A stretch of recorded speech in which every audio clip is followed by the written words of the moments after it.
Welcome, YouTubers. This is D's Notes. We just received, look at all this, open box PCGS Banknote. I have PMG coming any day now, just waiting on grades to post. I believe these are bulk orders. I don't know what they are as far as like contents. You're seeing it live for the first time with me, your host, Andy. I'm feeling better. About 3 weeks of just absolute brutal sinus infection. Pure misery is what it was. Man, there's all sorts of stuff in this deal.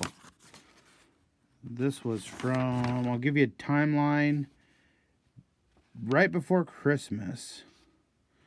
So there should be 81 notes total.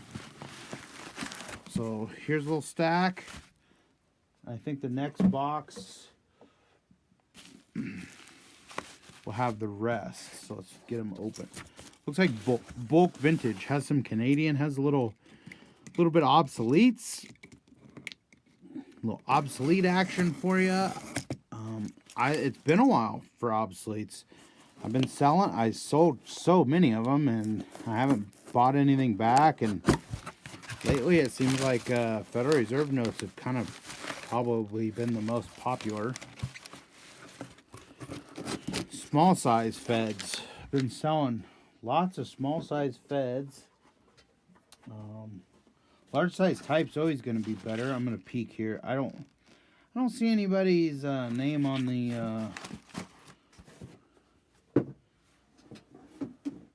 the old submission form, so we own all these notes. These notes. I'm gonna open these up here. Tore it.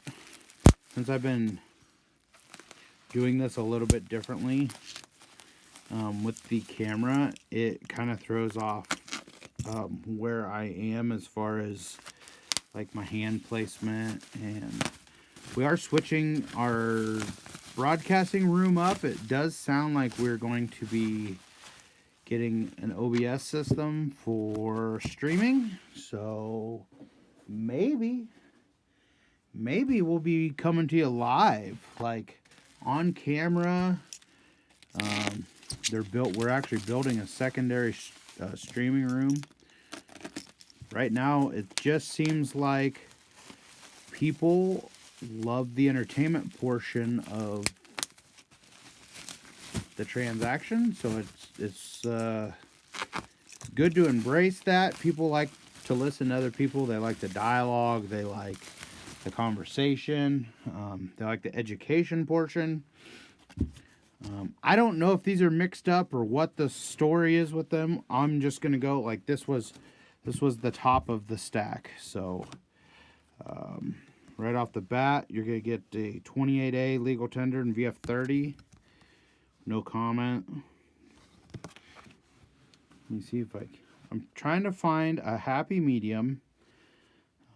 Next note on the stack is a 34A North Africa and 30Q. No comment, obviously, if it's in a 30Q holder. Nice note. 34A North Africa 10 and 35. Just a nice looking original note. Not a late faceplate or anything. And we have a 2309 and 50Q. You can see one fold down the middle stands out pretty good. We have another 2309 and 50Q.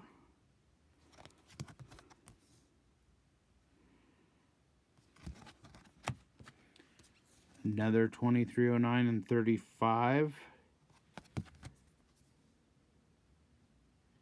Really nice 35. Wow. And another 2309 and 35. Then towards the back here, we're getting into 1814 Salisbury, Vermont, VF30. No comment. Here's an always popular note. This is a Bank of Washtenaw, Michigan, Ann Arbor. Very popular note. This one is called a revived bank issue. And if you look at the one, I believe they're altered plates. There was a denomination under this one originally. The reason I say that is if you look up close, they normally black this out heavily when they're trying to cover up something on the original plate. So here's a state of North Carolina Treasury in 67Q. That's quite the note. It's pretty perfect.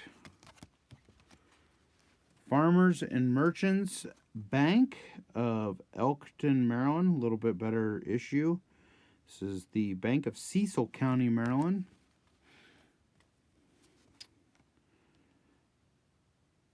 The Borough House. Hansdale Bank, Pennsylvania. They call these VF35. I call them AU, and they're all paper tone, so just they are what they are. XF40. Bought a little group of these. There's an AU55 in the mix. They all have the comment paper tone. It's kind of how they come. Then we have W.H. Cooper Company Bankers, Montrose, PA.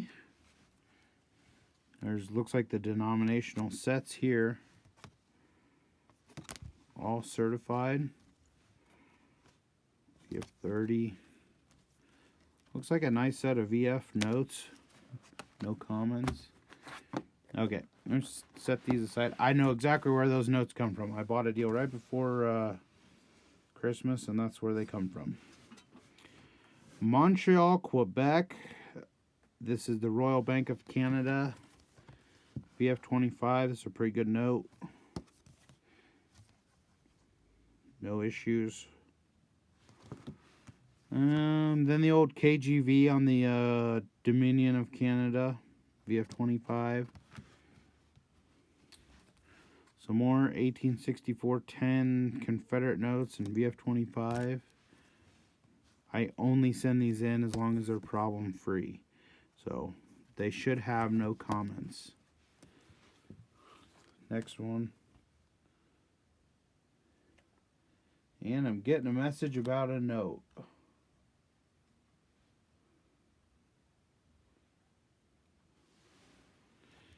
Let's see.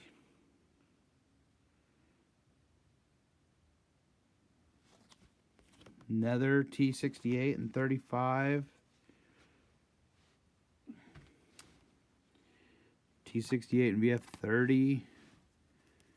I believe I bought another stack of these. T68 and 40. T68 and VF35. Here's a 40Q. That's a rare bird. And then a VF30. Alright. Then we have a 1914-20 Cleveland 979A. The B will have a smaller district letter and numeral over here.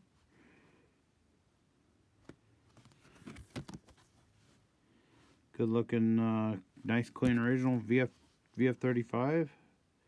Good looking portrait. 934, which is a St. Louis district, Burke Houston VF25. It's a solid note. Here's a 851A and 50Q.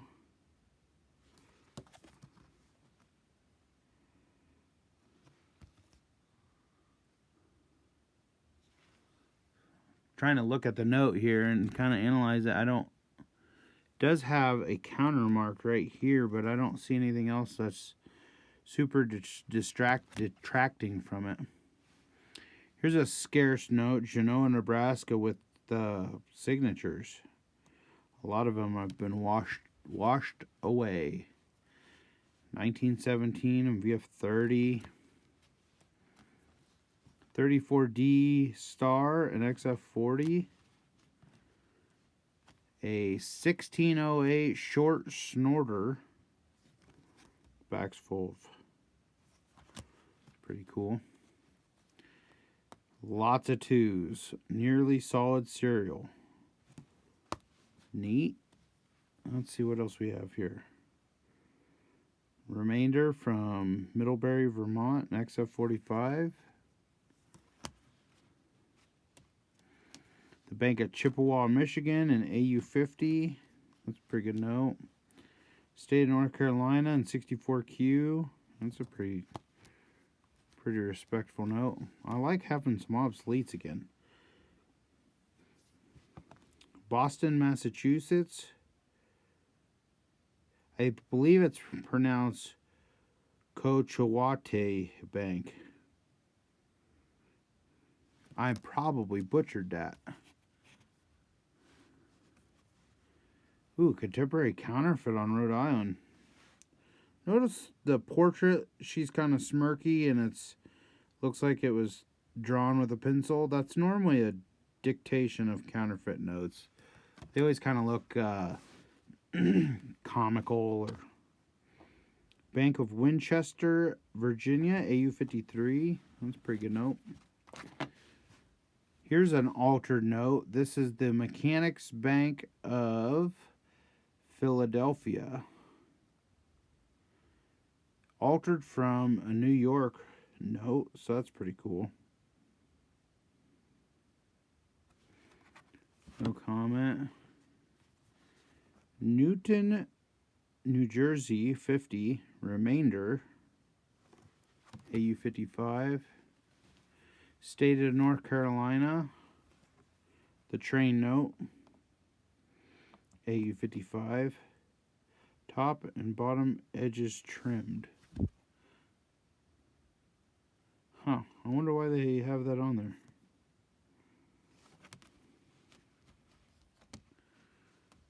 Bank of the Valley of Virginia in 62. Winchester, Virginia. New Salem, Pennsylvania, VF30.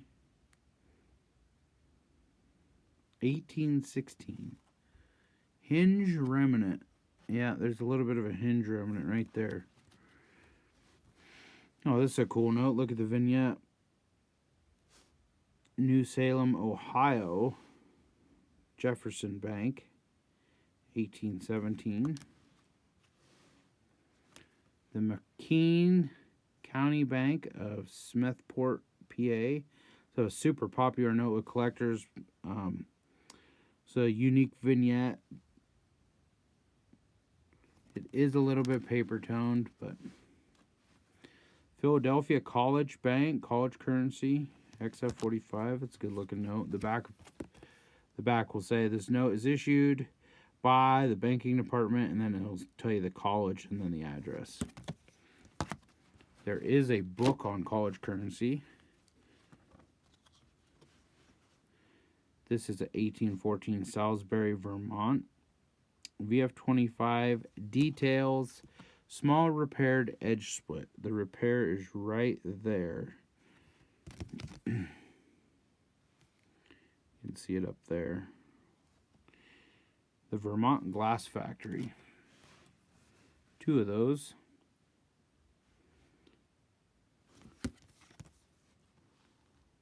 Both VF grades. Post note from Frederick, Maryland. These are always popular, partially because of the nudity on the vignette. Nice eye appeal for a VF35. This is a U.S. issued note with German writing from Warren, Pennsylvania. A lot of them come in choice uncirculated and AU, but for my memory's sakes, a lot of them have issues, like they're torn or previously mounted. So here's a nice one with eye appeal that's problem free. Farmers Exchange Bank, small gutter fold, Gloucester.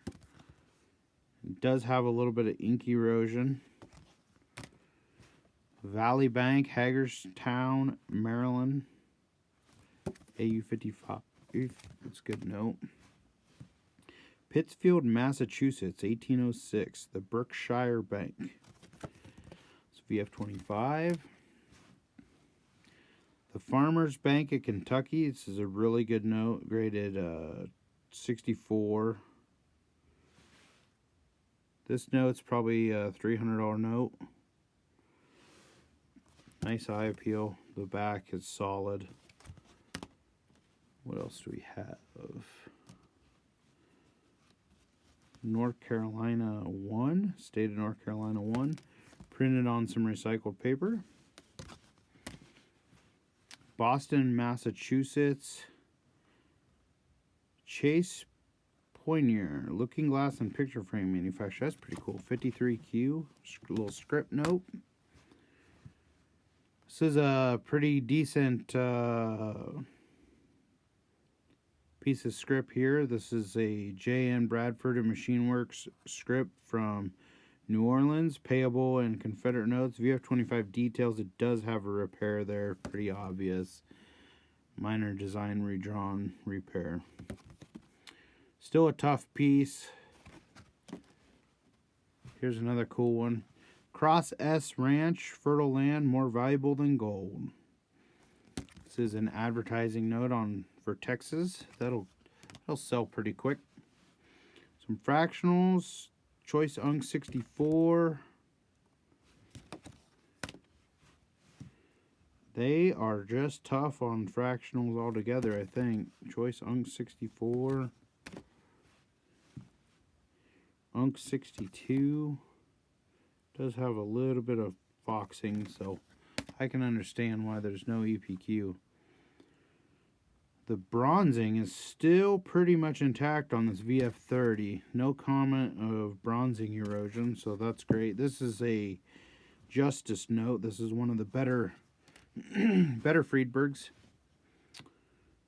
This is a smidge of a cutting error, but this is a 3 cent issue.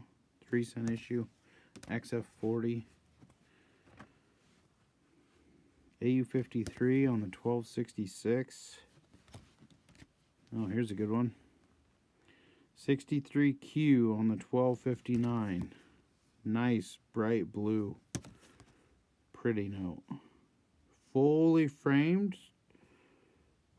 Lots of margins. And then we have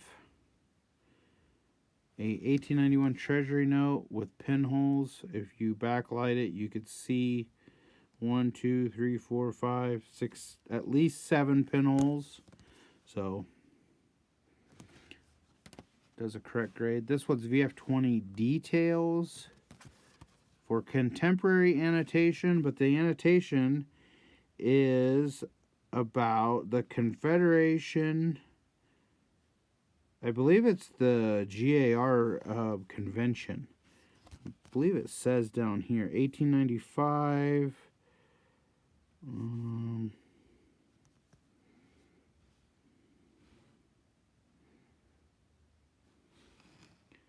Confederation to the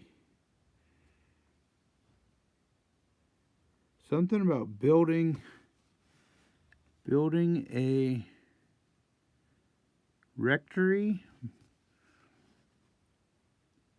Oh, it's it's a church parish. Interesting. I thought it was Grand Army, the GAR, the Grand Army Republic. Here's a T67 and 64. T65 at VF25. Pretty good note. They call this the Lucy Pickens. That's her name. 237 and 35Q. Nice note. 237 and 40Q. And then we have a T68 and VF30. And then a T68 and VF25. That's that for that 80 note submission. Those obsoletes will do really well. I was just actually talking to myself the other day, thinking I'm kind of due for some obsoletes. I try to do submissions where I get a little bit back of everything, and the reason I do that is for the sake of having different inventory. Because if you did a whole submission of one type, let's say it was all silver certificates, you know, now you have 50 silver certificates you have to try to sell. So here's the order I've been waiting for. This is a bulk error note submission.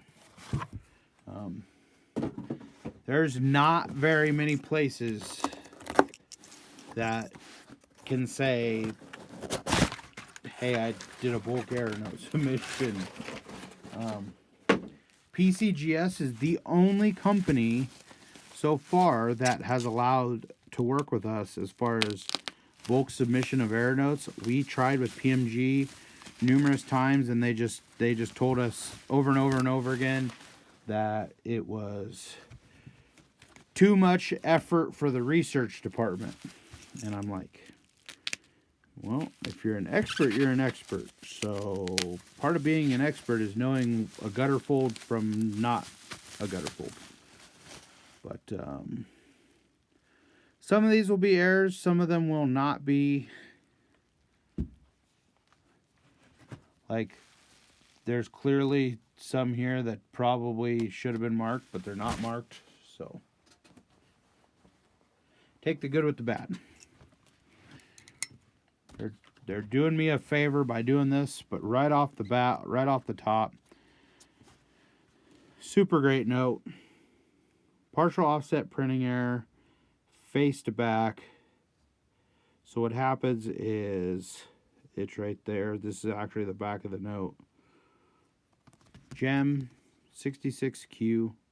It's a great note. Next one up, this is a solvent smear error. Right down there, you can see it. 64Q.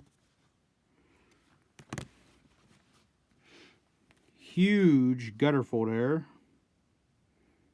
VF25.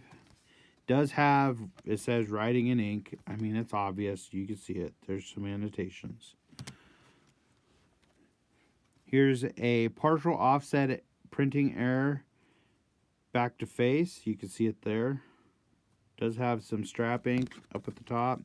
And it is notated minor ink. There's a little bit of a chop. $50, 1974 with an ink smear. 64Q. Overprint misalignment error in 53Q. You see the whole thing shifted. Then we have the 1974 20 with a back to face partial offset in 63Q. Overprint misalignment error in AU50. This is called an obstructed printing error. So there was actually a piece sitting here when the sheet was printed, and had this piece been retained, it would be worth quite a bit more. But that's pretty. Now you're talking about scarcity. This is a missing overprint error or insufficient inking error. You can see there it's missing its overprint. 45Q. Here's a huge error. Printed fold over error. VF30. Huge error. Overprint misalignment. Clear. Not even in this world. That's a cool note. Here's the one that I really like. Super bold. Offset printing error. Back to face. 63Q. It's a good note. Stuck digit error. If you look right there. 65Q. Not an error. This is not an error you see in Unk. I think people call these gas pump errors, or I don't understand that terminology, but we call them stuck digits. A lot of times you'll see these in like VFXF because people pulled them out of their change. Here's a partial offset printing error, 64 flat.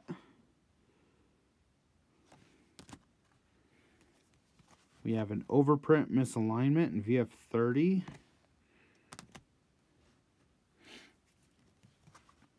Cutting error with extra tab in 55Q. You can see there's the extra tab that would have been folded over. So that was folded, and when they cut the sheet, and then it folds back out.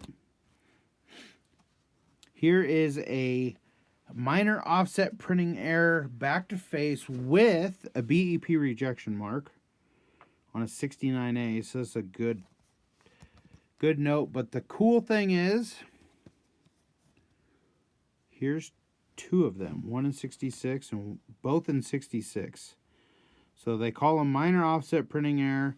The BEP would have marked this sheet to be destroyed, and it never was pulled, and it went out into circulation. Partial offset printing error, face to back, 63Q.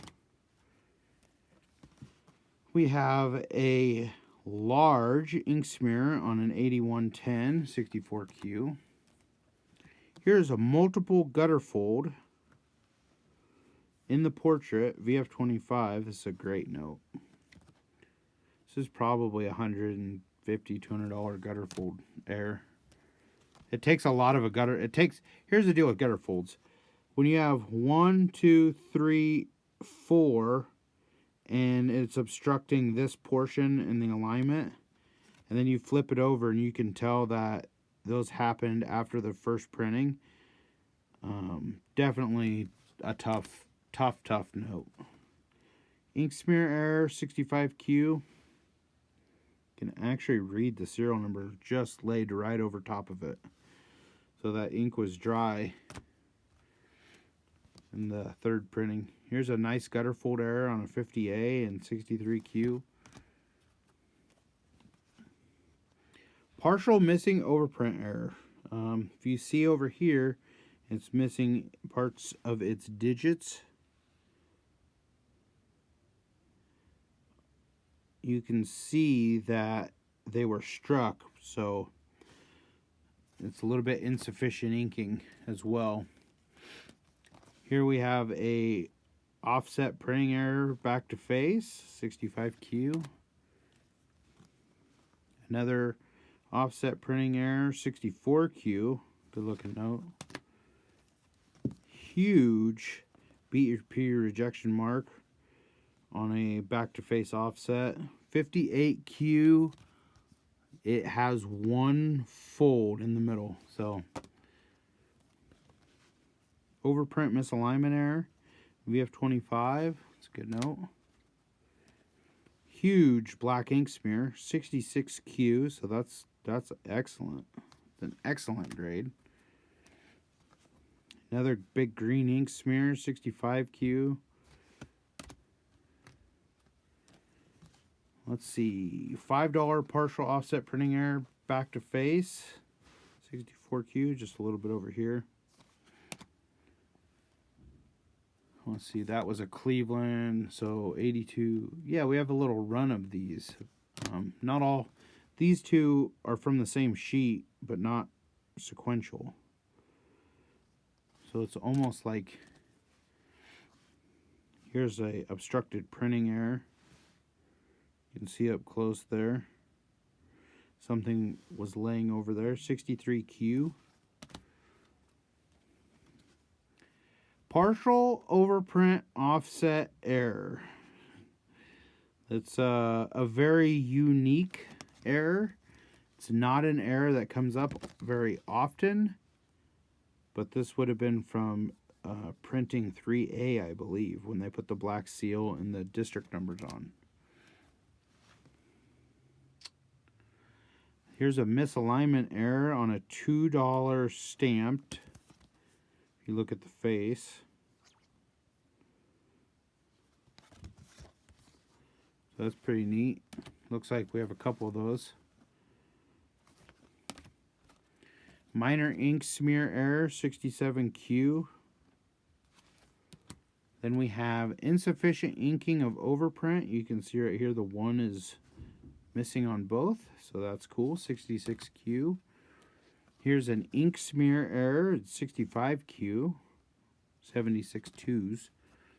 Gutter fold errors. 1976-2. There's a gutter fold here, here. So that's in 66. 63, I'm sorry. Misspoke. Minor ink smear error. Look at it over here. 66Q. They must have found these to be within spec. I disagree to both. That's a 64, but it's not an error. Oh, this is a misalignment error. And they're not bookends.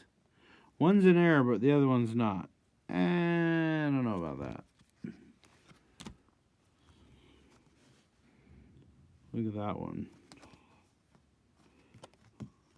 It's all over the place. Minor ink smear. I don't know how minor that looks, but that's pretty... I mean, that's not minor. I think they need to remove the term minor sometimes. This one should have been minor misalignment error. This definitely is not within spec because it's inside of the writing. We have a couple of these to back them up. So it's 80, 81, 82, 83. There's 84. So there's 4 of them that are all not... Here's a normal note. And here's mine. Come on now. Come on, Cletus. Gutter folds across the portrait here. Big gutter fold. On a 35D silver cert. Full offset printing error, 58Q. Back to face. Here's a cutting error with extra tab, 45Q. Here's a large obstructed printing error, VF25. Look at how bold this thing is. Full offset printing error, back to face, PCGS 64. Has a little bit of paper toning up here along the edge. So I'm going to guess that's what they're probably seeing. It does look like a 65 or better, but... Printed fold over error. You can see where it was over the overprint. So if you flip this over, you can see the 4 on the extra tab. AU50. Cutting error with extra tab, VF30. Cutting error with extra tab, 30 PPQ. So these notes are like, they're not super uncommon, but they're very affordable. You can buy these for $100, $150. They're semi-dramatic. What gets people interested. Here's another obstructed printing error on a silver certificate, 63, flat. There's really no problems with this note. Partial offset printing error, back to face, 55Q. Lots of great errors. So a lot of these errors are entry level. Like this note here. A lot of these errors are under $300. They are affordable, but this is a misaligned black overprint error. So when they put this on, that's why this 7 and this 7, the sheet was actually cocked, and you can see 7, 7, 7, 7. They should have been oriented more like that. Gutter fold error with BEP rejection tab, 63Q portrait, great note. This will sell immediately. Probably going to have to eBay auction a couple of these. Partial offset printing error, back to face, nice gem 65, good looking note. Ink smear error, 66Q. Here's a neat one. Minor ink smear. There's one. There's one. There's another one. A little run of... They're not sequential, but they're definitely from the same sheet or sheets. So this is what we're going to call a big boy error note. This is a multiple gutter fold with BEP rejection. You have a gutter fold here, a gutter fold there, and a gutter fold here. So it's a big boy note. This note's probably retails closer to $1,000. It's got a lot going on for it, so it's very desirable. Here is a ink smear error over here. Notice they didn't say minor, and that other one had a larger ink smear, and they said minor. So those are the things that I nitpick. Here we have a nice ink smear error over the seal and the serial number. Here is a big BEP rejection mark over minor ink smears, so it's pretty fun. Here's another ink smear error, green this time, 64Q. Another green ink smear, 65Q. Black ink smear, 64. Overprint misalignment, you can see the serial running off into the design work, 64. Another same, I don't think they're sequential. I don't remember there being any sequential serials in this group. There might be one, but this is actually a minor ink smear error or solvent smear. You can see the seal and the serial are messed up, and they didn't comment, so. Partial offset printing error back to face right there, 63Q.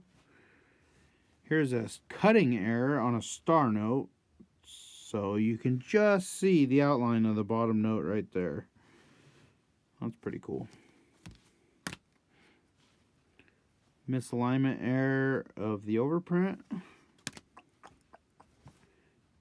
Partial offset printing error back to face, 65Q. Here is this has got a couple things going on with it. Ink smear and wet ink transfer, 64Q. So you can see the outline of one and then the smearing of the ink. So partial offset printing error, 63Q, left side there. Partial offset printing error back to face, right here. I don't know how this one made it. Oh, it's on there twice. Okay, so it's got two errors.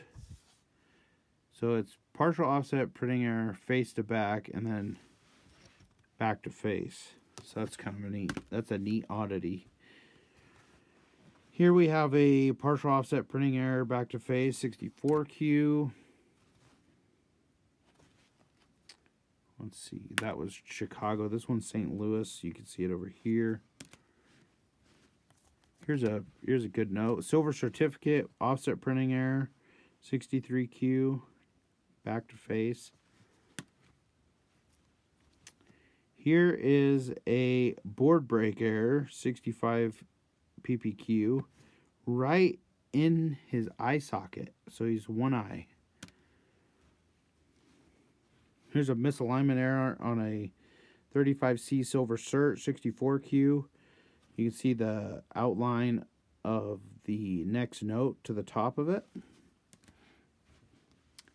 Paper stock defect error with an inclusion. So if you look, this is a legit error. It's actually very sought after. So the paper that they got from the mill had this in it, and then they printed it. You could see where it's tried to print through it, and it was skewed. And last but not least, minor ink smear error with BEP rejection tab. So it's a cool little error note submission there. I'll have to sort through those. I think we're gonna probably auction some on eBay. Some will go to buy it now. This is just busy work for me. Lots of great stuff in there. This last couple weeks, tons of new subscribers, tons tons and tons of new subscribers. I appreciate you all. Thank you for joining in. You'll probably see another video maybe this week, maybe next week, but hope all is well. And with that, I bid you farewell. Thank you.